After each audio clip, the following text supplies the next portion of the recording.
Hello and welcome to the Grid Resilience Innovation Partnership Programs webinar. I'm Meredith Brasselman with ICF and I'm going to be your host today. A few housekeeping items to get us started at the top of the webinar. This WebEx meeting is being recorded and may be used by the U.S. Department of Energy. If you do not wish to have your voice recorded, please do not speak during the call. If you do not wish to have your image recorded, please turn off your camera or participate by phone. If you speak during the call or use a video connection, you are presumed consent to recording and use of your voice or image. All of our participants are in listen-only mode today. If you would like to see only the active speaker during today's workshop, please select the layout in the upper right corner and toggle off Show Participants Without Video. If you have any technical issues or questions, you may type them in the chat box and select to send to the host. We are taking questions today, and you may submit them throughout the event using the chat function. We will have a Q&A session after the presentation. It would help us a lot if you would reference the speaker or topic when you submit your question. If you need to view live captioning, please refer to the link that will appear in the chat. Finally, we will post a copy of today's presentation on the Grid Resilience Innovation Partnership Program's webpage by Tuesday, and a recording of the webinar will be available in about 2 weeks. So today, you're going to hear from Maria Robinson, Director of the Grid Deployment Office, and Tom King, also at the office, who's going to join us for the Q&A following the presentation. So please put those questions in the chat, select to send to host, and reference the topic when you submit your questions. So let's get started. Maria, welcome. Thank you so much. Happy to be here and happy to be talking about the Grid Resilience Innovation Partnership Program, or the GRIP program, here today. Wanted to give you all a little bit of background on the Grid Deployment Office and the work that we're doing, acknowledging that we are one of the many new offices out of the Department of Energy, now that we're focused on not just research and development, but also deployment, or as the Secretary likes to say, deploy, deploy, deploy. And so the Grid Deployment Office is one of these new offices set up in large part to facilitate funds from the Bipartisan Infrastructure Law and now, of course, the Inflation Reduction Act. Our focus is primarily on transmission and distribution systems, or the grid, and we focus on 3 primary areas. We've got programs relating to power generation assistance, which works with existing generation facilities, specifically the Civil Nuclear Credits Program, as well as the hydropower incentives. We have a large program relating to transmission, focusing on not just financial incentive programs, such as our new anchor tenant capacity contract capability, but also on long-term planning, permitting, siting of transmission. Finally, our last division focuses on grid modernization, and that's a lot of what we're going to talk about here today, with an emphasis on resilience, preventing outages, preventing wildfires, enhancing the resilience of the grid as a whole. And so we're going to talk today about the work that's happening through the Grid Modernization Division, specifically around a major funding opportunity to the tune of over $10 billion, called the GRIP program. Through the Bipartisan Infrastructure Law, which is once in a lifetime funding opportunity for infrastructure, we have several different programs that will focus on resilience and, in particular, innovation on the electric grid side. And this is for both transmission and distribution. We'll talk a little bit about the specific differences of each of these individual programs, all of which have admittedly similar sounding names. So I encourage you to take a look at the section, which is how we tend to refer to them. The first being the Grid Resilience Formula Grants under Section 40101D. We have these formula grants under specifications given to us by Congress for states, tribes, and territories to the tune of about $2.5 billion. All of these different funding amounts are over the course of 5 years, so through fiscal year 2026. Our first milestone that is coming up and has been actually extended under this particular program, 40101D, is for states to apply for this formula grant, or tribes or territories, And they have the opportunity to do so for FY22 and 23 through the end of March next year. We extended that deadline not because we aren't looking forward to getting applications, and we are accepting them on a rolling basis. So if your state wants to send that application in today, we'd be happy to accept that and provide the funding associated with that formula grant, but also in order to provide some additional time, acknowledging that there's a lot of federal funding coming towards states, and I think states and territories and tribes, all of whom need a little bit of time to think about how they want to use these different pots of funding in order to maximize impacts in their own area. But today we'll talk primarily about the GRIP program, which totals a little over $10 billion here. And we currently have an RFI out in the field for this particular program, and it encompasses 3 different types of financial assistance to grant programs in the GRID Innovation Program here. We released the draft FOA/RFI in August and are accepting comments until October 14th, with a goal of getting out the finalized funding announcement later this year in order for folks to then actually receive the award in 2023.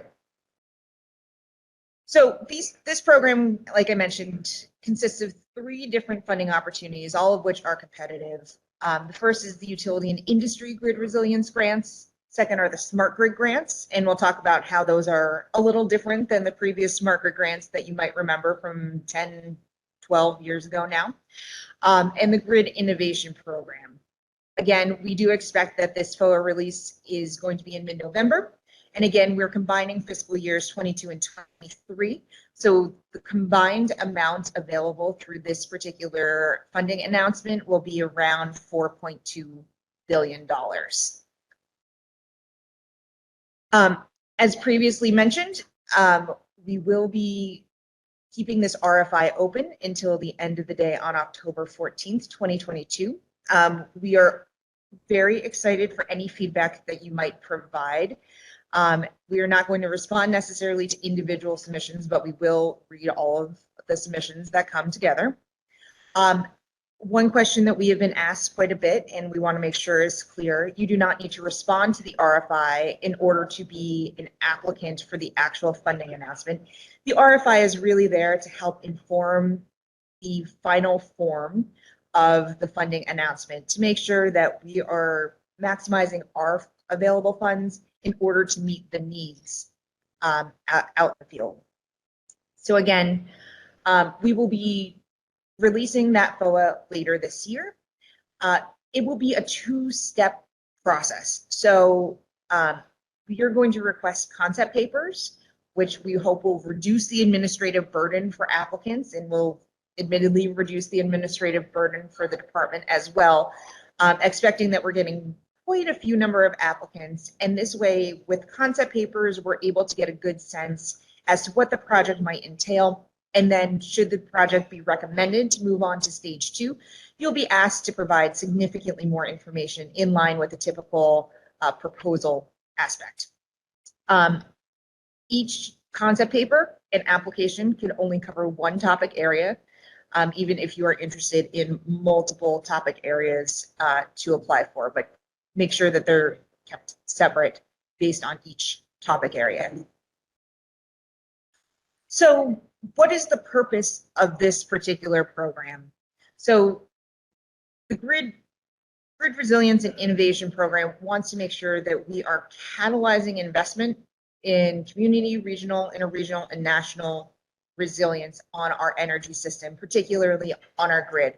Our hope is to be able to spur some private sector investment, non-federal public capital as well, in order to deploy some technology and programs that may not have otherwise been deployed as quickly or as completely as it would without that additional federal funding.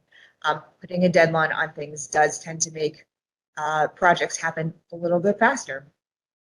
We are asking for input on a number of different program design areas, both on individual topics as well as the overall proposal that we'll be putting out there.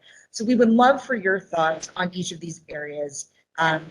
the questions are as broad as how large should each individual award be? Should there be a cap? Should some of these awards focus more on the transmission system or more on the distribution system? We're trying to take into consideration all of that feedback as we put together our final funding announcement.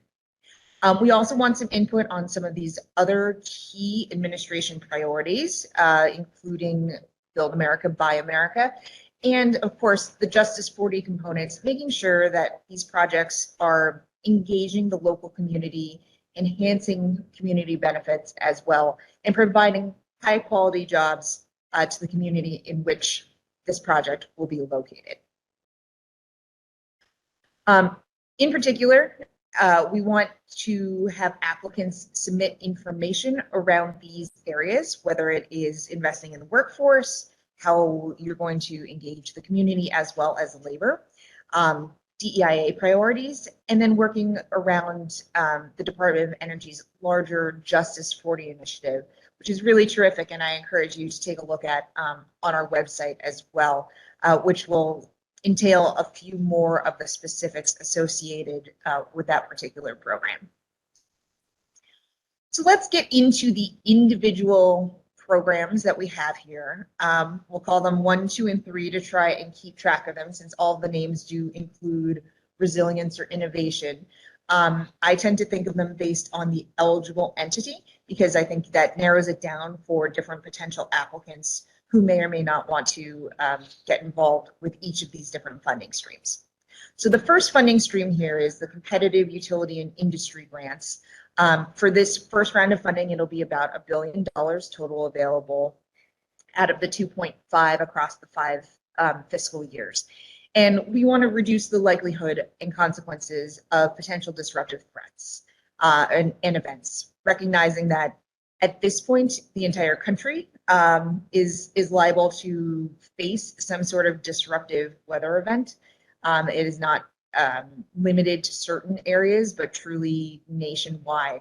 And so our goal is for utilities, for TOs, grid operators, storage operators, to apply for this particular funding and use it in order to continue to harden the grid. There's a certain cap associated with the amount the eligible entity can receive based on the previous 3 years spending on hardening efforts. So that amount will change year over year as we move forward through fiscal years 22 to 26. This program has a specific set aside for small utilities as well. And small utilities in this particular case are defined by those not selling more than 4 million megawatt hours of electricity per year. And 30% of that is set aside for those small utilities. There is a cost match associated with this particular program as well, but we anticipate that that will probably be just continued additional investment in these types of programs.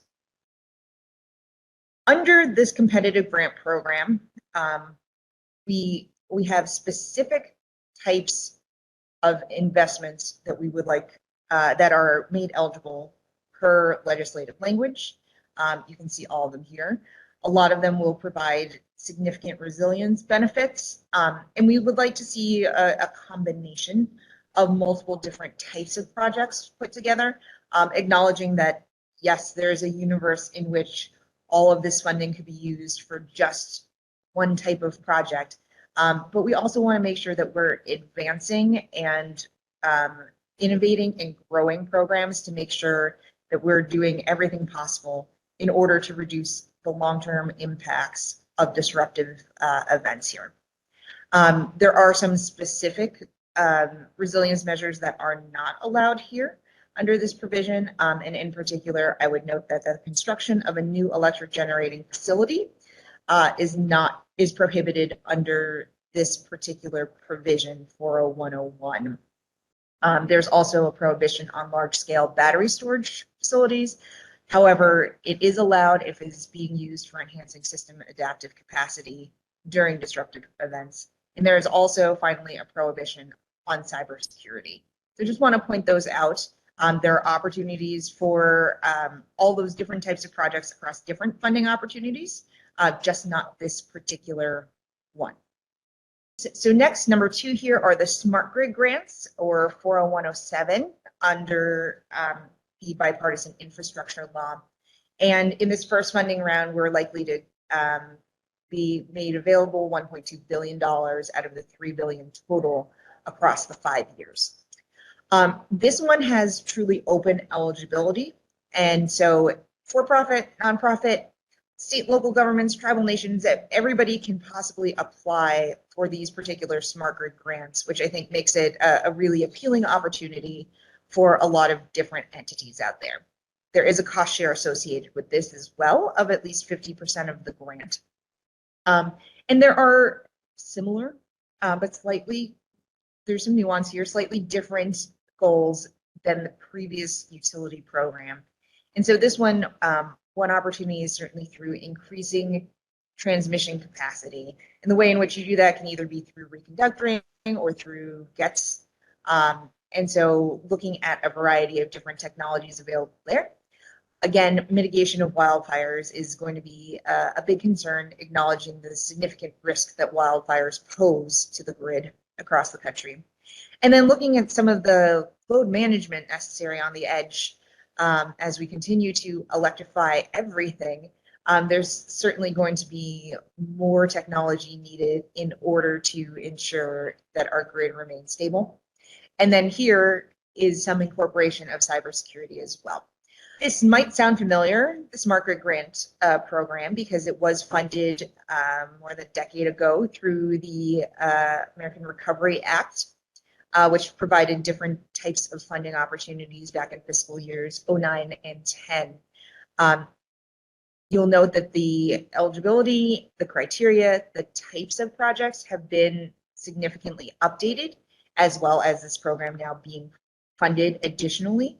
So I would encourage you, if you're interested in this and you remember something from the ARA days, to really closely read and take a look and make sure that your type of project is eligible under this.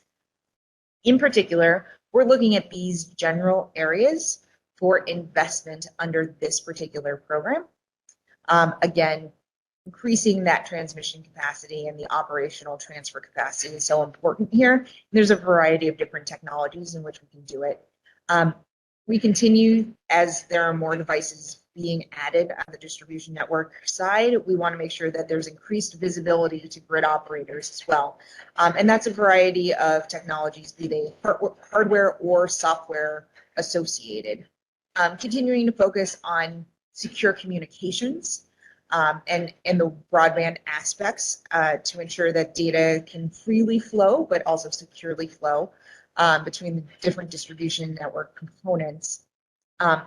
Aggregation and, most importantly, integration of DER and other grid edge devices, which again can be a variety of hardware or software solutions. And we want to make sure that we're allowing for two-way flow of electric power as well as analytics, acknowledging that we're changing the grid from being a one-way system to bi-directional, and that is going to require some investment. And then again, which I think is very consistent throughout all 3 of these different types of programs that we have going on, increasing resilience as much as possible on the grid and helping to mitigate the impacts, prevent potential impacts as well, and avoiding damage to the grid as a whole. Our third program is the Grid Innovation Program. This is up to $2 billion in this first funding cycle, $5 billion total. And this one, again, might sound similar to the other programs, but is restricted in eligibility to the list on the right side of the page here. That includes states, groups of states, tribes, local governments, and we've certainly heard from some local governments who are interested in this particular program, or potentially a public utility commission as well. And so we're looking for innovative approaches to large-scale technology deployment of transmission, distribution, storage, anything that will increase resilience and reliability, all of which would happen with an increase in those particular technologies with some innovative approaches here as well. And want to make sure that we're also focusing on public and rural electric cooperative systems on a cost shared basis. Again, this does include a cost share. It's a 50% minimum for the Grid Innovation Program.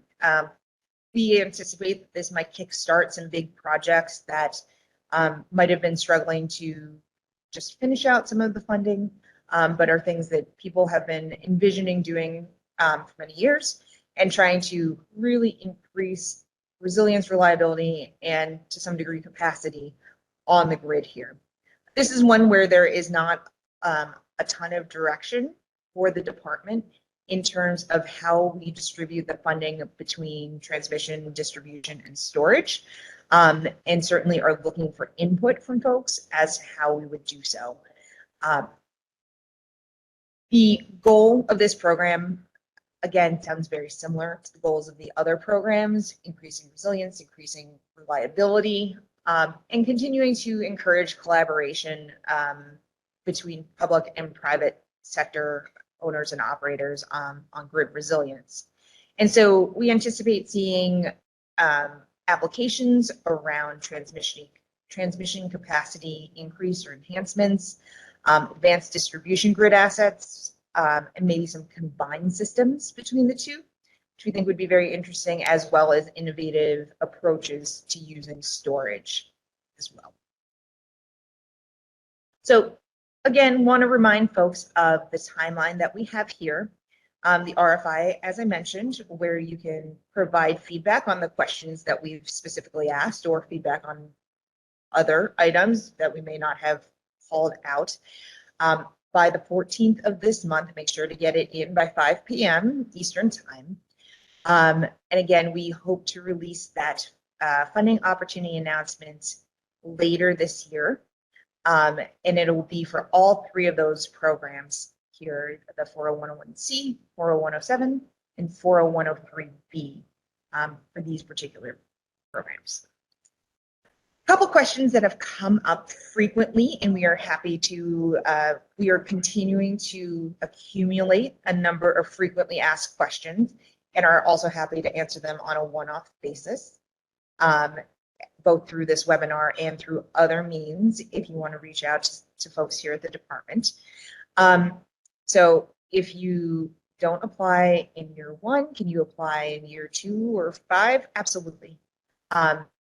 This will continue to exist, and we hope to ensure that there's plenty of opportunity in the future. If you don't feel that your technology or your particular project is ready for the end of this year's application process, we're very excited to see that application come in future years. If funds for a specific program in a fiscal year are not used, will they roll over? But we do have, and also for the small utility set-asides, yes, we are going to roll over year, including that particular set-aside for small utilities. So we want to make sure that that opportunity is still available for our small utilities.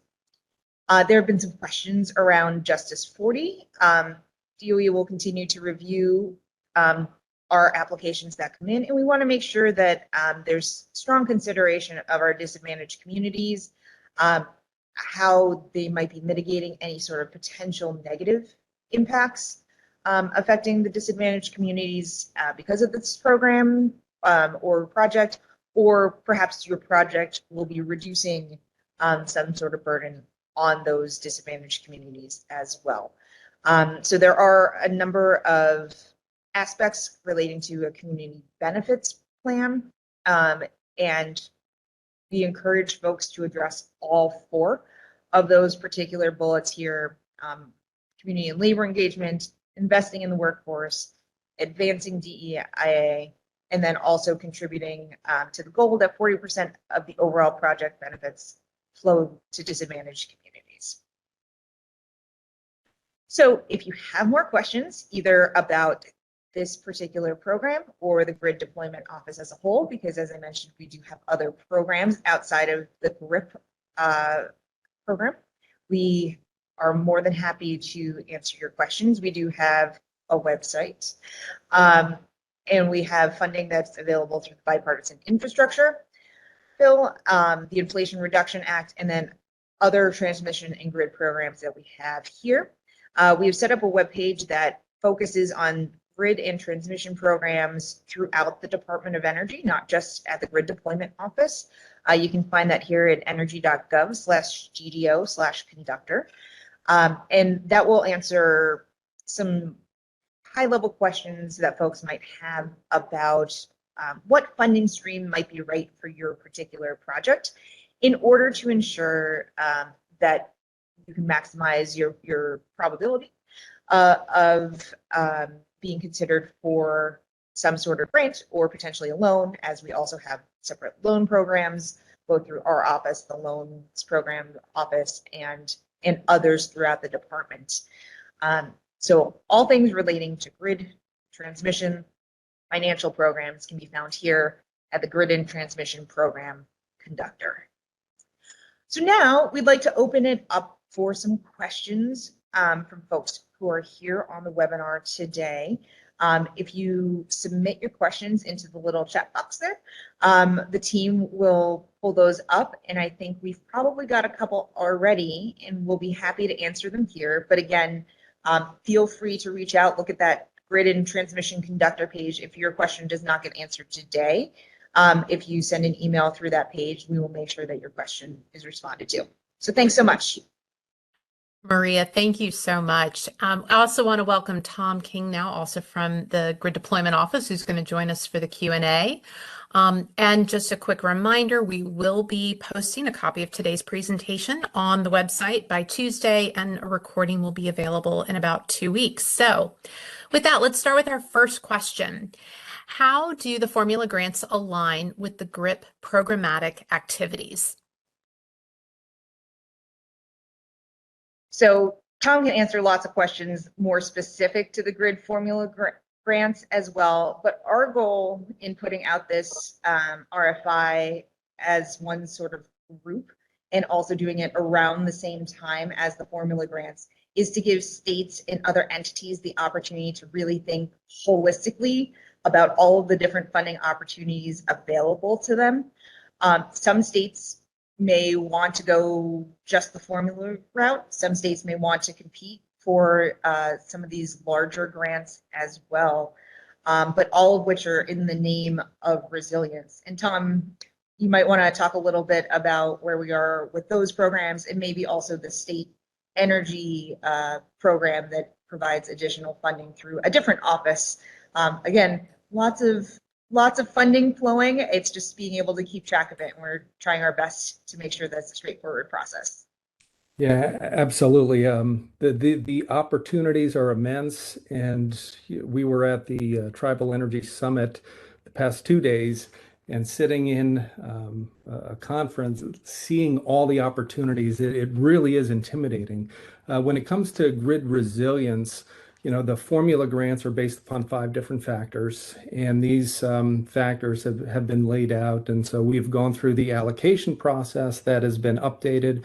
We're in the process of, well, we extended the deadline, and as Maria indicated, we've extended the deadline to March 31st, and that means we'll be looking at both year 1 and year 2. But if states, tribes, and territories want to submit early, as Maria mentioned, they're able to do that at any point. So we're anticipating that the year 2 allocations will be done by January. We're hoping to get those out as soon as possible, but we're anticipating by January, so we'll have that information out as soon as possible. We are trying to continue to improve the process of that formula and update that information. So we're always looking for better data sets, and if you have opportunities to share that with us, that's something we're encouraging as well. And then, when it comes to being able to lay out a plan, we're encouraging this grid resilience planning process and through technical assistance. And we're developing a technical assistance program that's tied to a lot of the grid resilience activities. And the more that we can lay out a plan and improve that planning process, we're trying to encourage the states, tribes, and territories territories to level those plans, and then have competitive solicitation and process kind of feed into that. And hopefully there's some nice tie-ins and integration across that. We're working with our other offices within the Department of Energy. So the state energy program, there's opportunities through there with the energy efficiency conservation block grants, that there's coordination through those offices.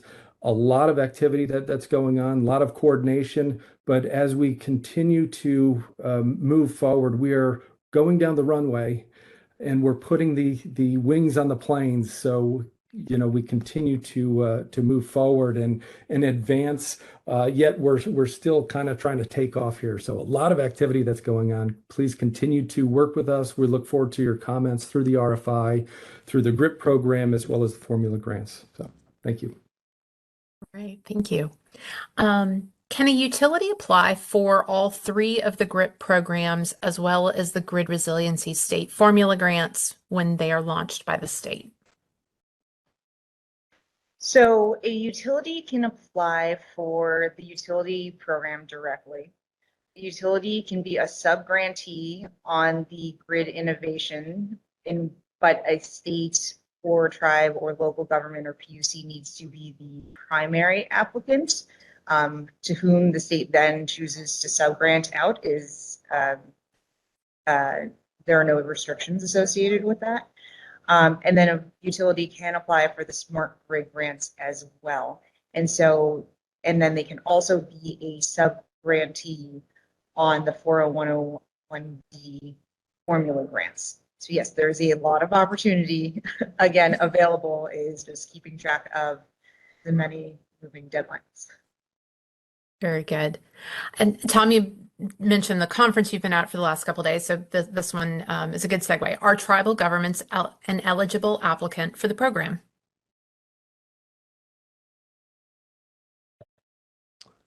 So once again, as far as eligible applicants, depending on the topic area within the GRIP program or the formula grants, obviously the formula grants, the tribes are the eligible applicants, depending on the topic area. So with the large scale demonstrations, topic area 3 on the grid innovation program, Indian tribes are eligible applicants through there, as well as the other areas. So partnerships are an important part of this.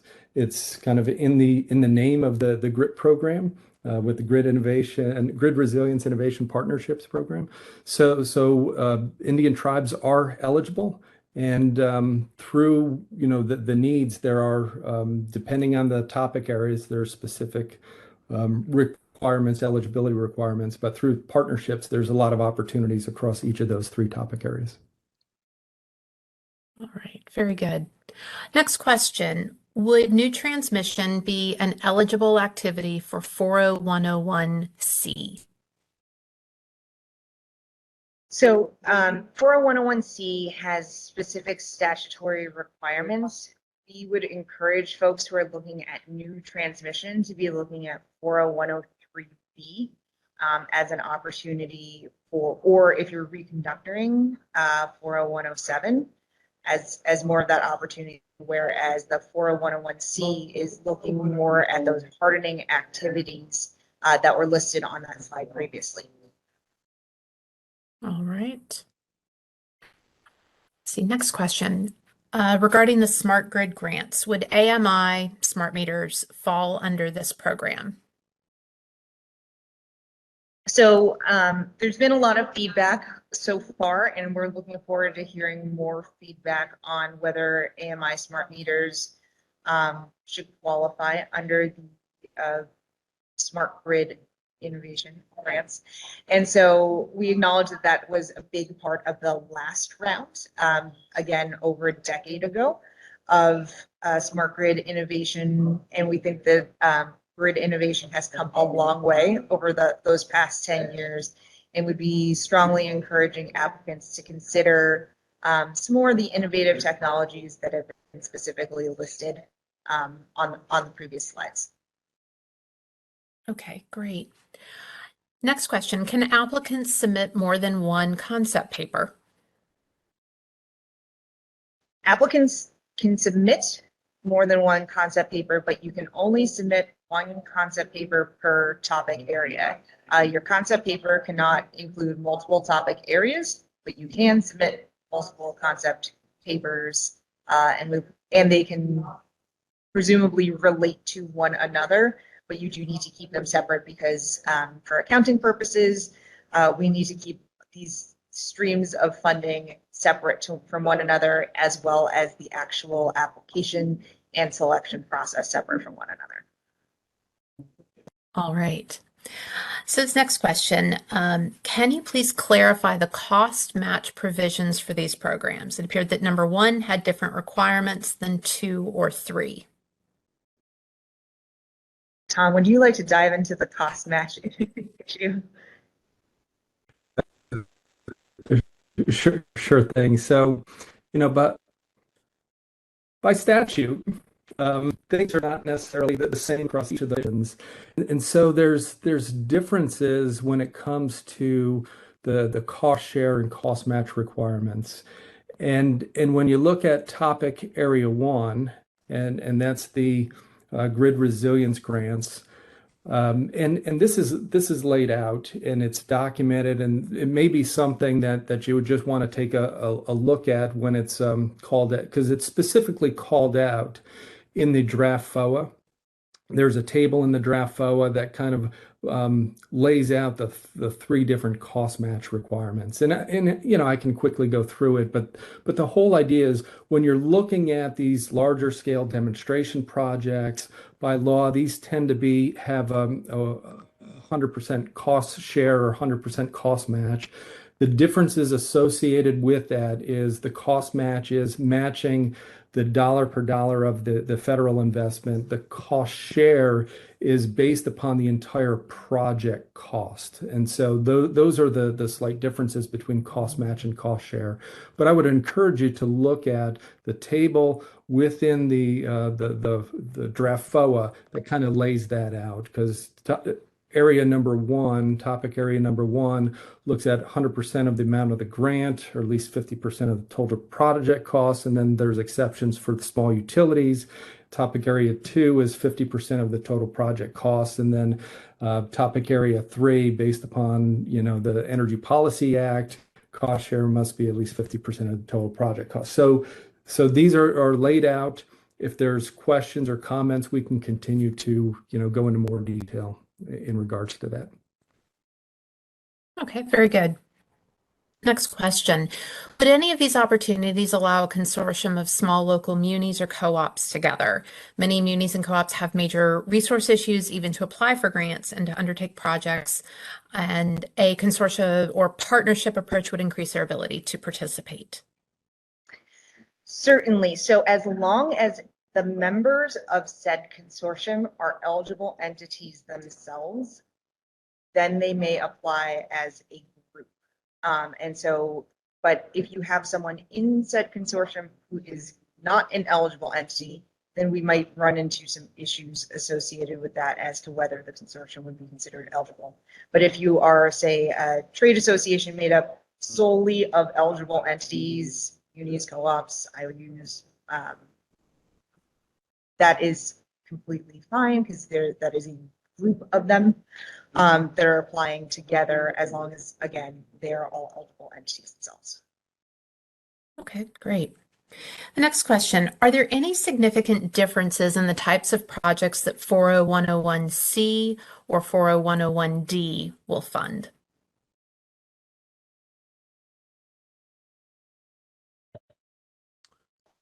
So I think the question of differences between the formula grants versus the competitive, when you look at the 12 different areas that have been outlined, those are consistent across C and D.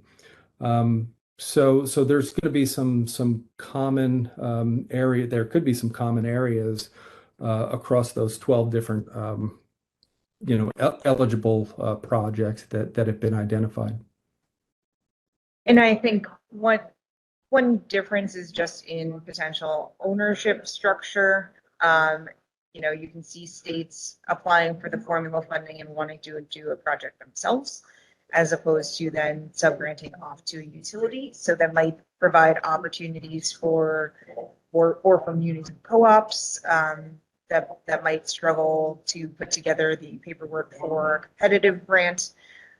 So I think states are probably, through their process and their public hearing, going to take into consideration all of that, acknowledging again that we've got other competitive funding available to other eligible entities. Okay. This next one is about collaboration across the agency. Are all three GRIP programs going to be managed by the Grid Deployment Office? And how are the Office of Electricity, the Office of Clean Energy Demonstrations, and other offices at the agency going to work on these funding areas? Such a great question. So the department has gone through a major realignment earlier this year. So the offices that you might be really familiar with, the Office of Electricity, Nuclear Energy, EERE, they all exist under one secretariat, the Undersecretary for Science. Some of the new offices, the Office for Clean Energy Demonstrations, the Loan Programs Office, there's a manufacturing and supply chain office, and state and community programs office, and the grid deployment office all live under this other secretariat, which is the Undersecretary for Infrastructure.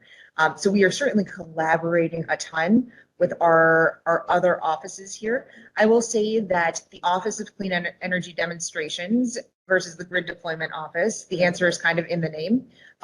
They are working on demonstration level projects, pilot projects, a variety of different technologies. We're really focused again on grid technologies in particular, as well as a strong focus on deployment. That being said, we are certainly working closely with our friends at some of these other offices as well, and making sure that they're a part of the conversation as we are putting together the program design. So I acknowledge that there are a lot of offices, many of which are new, and people are trying to get to know all the different offices and who houses which of these opportunities. But these opportunities are housed here at the Grid Deployment Office. And so we're excited to be working on all of these particular programs. But we are also happy to direct you and have had many conversations with folks who have come to us where it might not be an exact fit for one of our programs, but can generally point you in the right direction if you're looking for opportunities that might live under some of our sister offices. Very good. All right.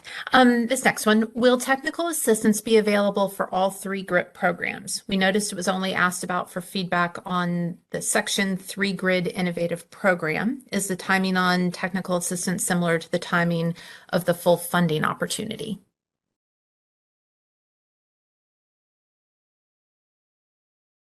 I think I might need to get back to you on that to look and make sure I give a very correct answer. Unless Tom, you know that off the top of your head as well. Yeah, specifically, I'd have to. I'm not sure where the question is coming from. I probably need more information on the specific question, but there is technical assistance activities that's part of the grid resilience program.